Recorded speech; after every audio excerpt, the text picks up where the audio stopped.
2021 ел башкорт тарихы елы. Ни өчен ел башкорт тарихы елы атамаһынан йөртелергә тиеш һәм нинди сараларга бай булыр? Һаумыгыз, эфирда интервью тапшыруы студияла Гөлсимә Иштанова. Программабызның кунагы 2021 елда башкорт тарихы елы дип атау инициаторларының береһе, тарихчы һәм публицист Бөтендөнья башкортлары Корылтайы башкарма комитеты әгъзаһы Азат Ярмуллин. Һаумыгыз. Һаумыгыз.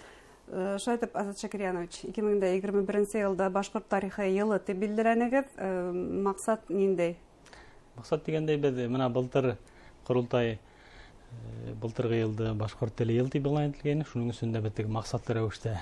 Ошо юнәлештә эшләр алып барылды бит инде. Хәтта менә пандемия әлбәттә дәрә камасауланы. Әмма шуга карамастан менә хезмәтләрен күрдек. Шуга күрә лә максатлы рәвештә быелгы елда ла шундай максатлы рәвештә дәррәү үткәрергә дигән теләк менән быелгы елда инде башкорт тарихы елы дип игълан итәргә карар кылдык инде. Һәм эш ниндәй юнәлештә бар? Менә без үткән ел менән сагыштырганда әлбәттә тарих елы, башкорт тарихы елы без Корылтайның тарих комиссиясы алып барасак инде, юк төшәсәк инде. Һәм без 4-5-6 проект юнәлешендә алып барырга теләгебез бар. Бұл енді біресе болға Розар хәрәкәте, башкорт Розар хәрәкәте. Ул 20 елда ук башланган. Бұл 20 елда ук башланды дип әйтеп инде. Бұл тарих ул бынан 20-30 еллык булып килә инде бұл тарихка. Розар хәрәкәтенә буларак 20 елда башланган. Геральдиканы мин күзәлдә тотам. Буга тиклем теге шундай теге төрле яктардан дәррәү күтәрелеп, я хүлпәнәй басылып кала, я дәррәү күтәрелеп, халыктар менә төрле ру вәкилләре үзләренең хорзарын үткәреп, эшләр алып баралар инде.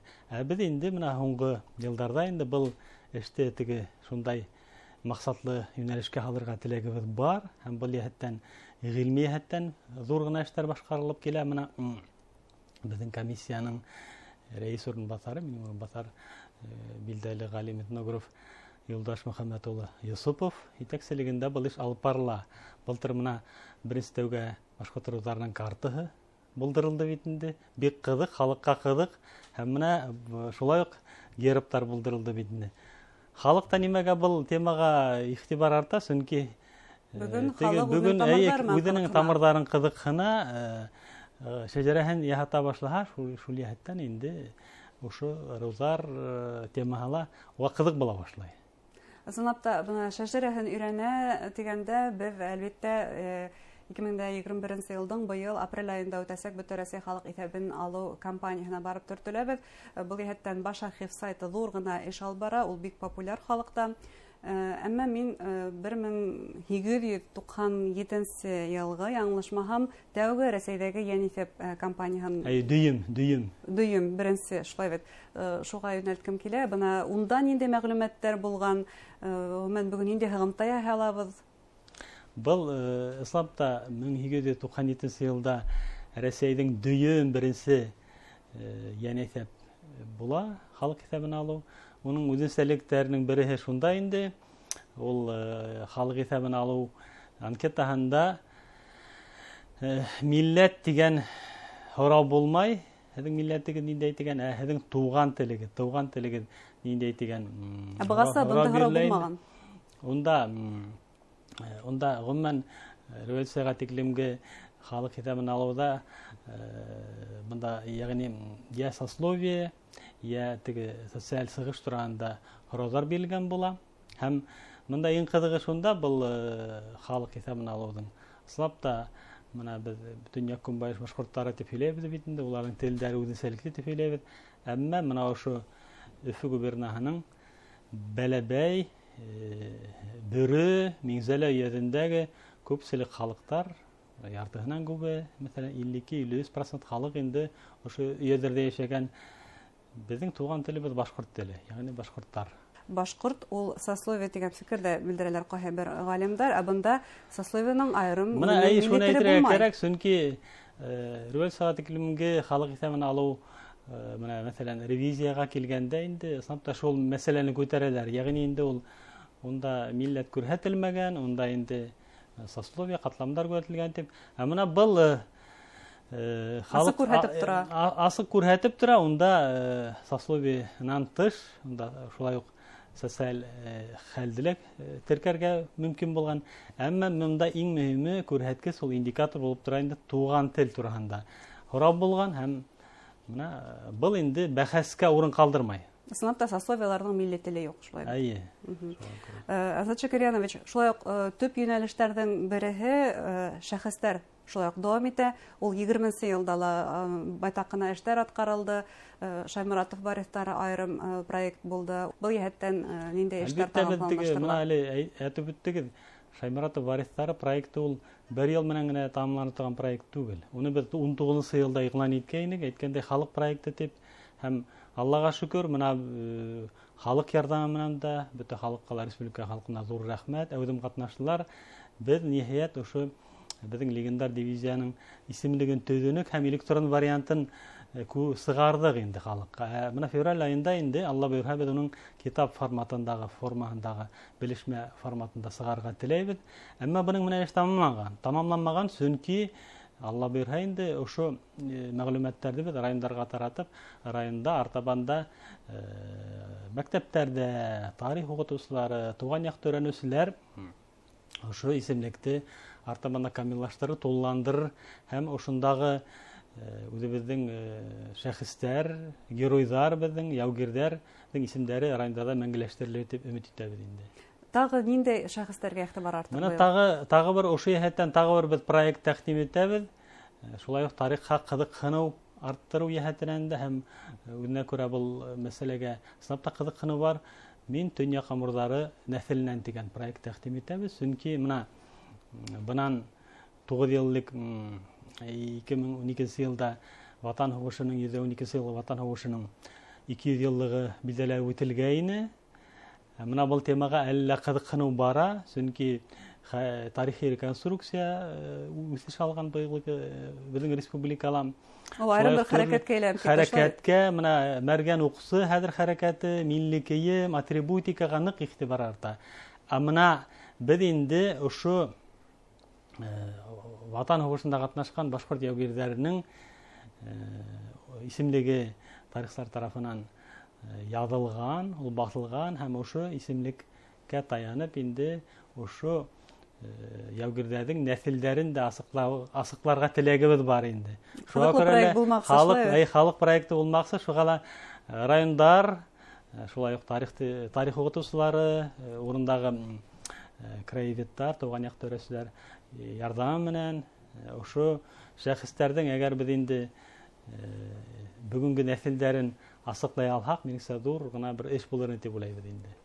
Шулай ук юнәлештәрнең береһе Муса Мортазинның 130 еллыгын билдәләү. Әйе, быел сынапта менә февраль айында күренекле дәүләт эшмәкәре, хәрби эшмәкәр, Польша, Совет Польша һугышы герой итеп татарга була. Бул фронтта ул 2 тапкыр Кызыл байрак орденына лайык була. Һәм менә унан кайткас 21-нче елда ул менә тап 100 еллык республиканы җитәкләй. Менә иң авыр сорда республиканың җитәкчесе була Муса Мортазин. Һәм без Муса Мортазин турында беләбез, уның исемен күтәрәбез, юбилейлар үткәреп торабыз. Әмма менә уның менән бергә яуда булган, шулай ук ошо Кызыл байрак ордены лайык булган күренекле уның яудаштарын игътибар итәргә теләгебез бар. Шул йәһәттән без менә быел шулай ук тагы бер юнәлеш, ошо башкорт тарихи елының инде аталайында Мортазин яудаштары дигән проект тәкъдим итәргә теләйбез. Уның географияһы киң. Мортазинның яудаштары ул Силәбе, бүгенге Силәбе өлкәһенә, Курган өлкәһенә, Ырымбур өлкәһенә бар.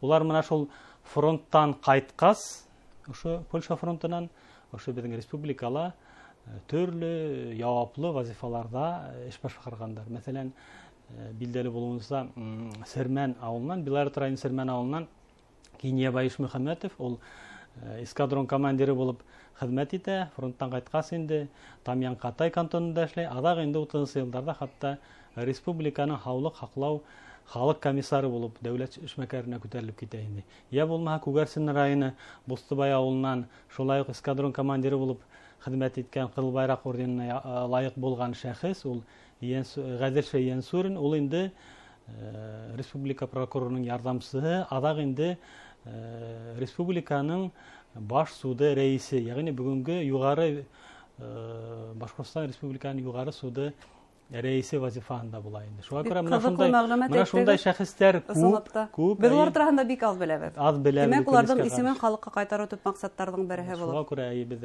шундай максаттан эшләйбез инде. Һәм быел Карван һарайга 175 ел. Менә тагы бер юнәлеш эштең юнәлеше дип без инде ошо юнәлеште күзеңдә тотабыз инде. Чөнки Карван һарайның асылуына быел август айында 175 ел тула.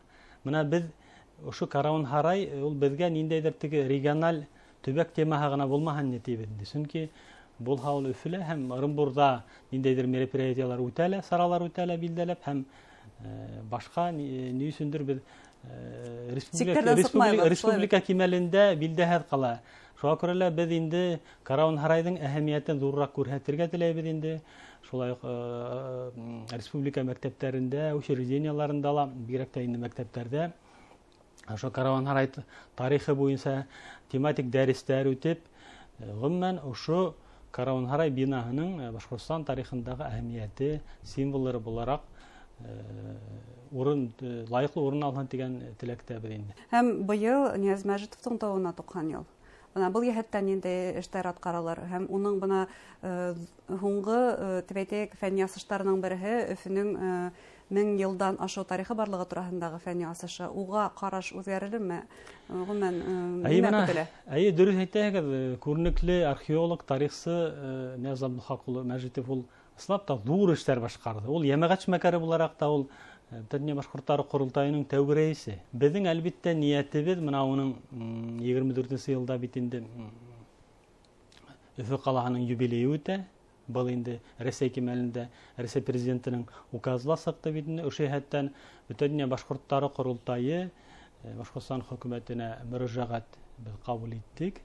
Ошо юбилей канлы ошо Өфө 2 каласыгы нигезендә борынгы Өфө дигән ул идеяларында күптән килде. Борынгы Өфө дигән музей булдыру мәсьәләһен күтәрдек. Өфөнең тарихы булган музей булырга тиеш дигән фикердә. Һәм бу күренекле академиктың мирасына үзенә күрә бер игътибар булыр. Ул башлаган эште тамамлау булыр һәм зур гына теге уның рухына багышланган бер зур гына теге эш булыр дип уйлыйм. Ошо безнең буындан. Шулай булыр да. Әңгәмәгез өчен рәхмәт. Хөрмәтле тамашачылар, тарихчы һәм публицист Башкортстан милли архивының бүлек итәкчесе, Дөнья башкортлары курултайы башкарма комитеты әгъзаһы Азат Ярмуллиннан башкорт тарихи елының максаты һәм бурычлары турында һөйләштек. Игътибарыгызга рәхмәт. Һау булыгыз.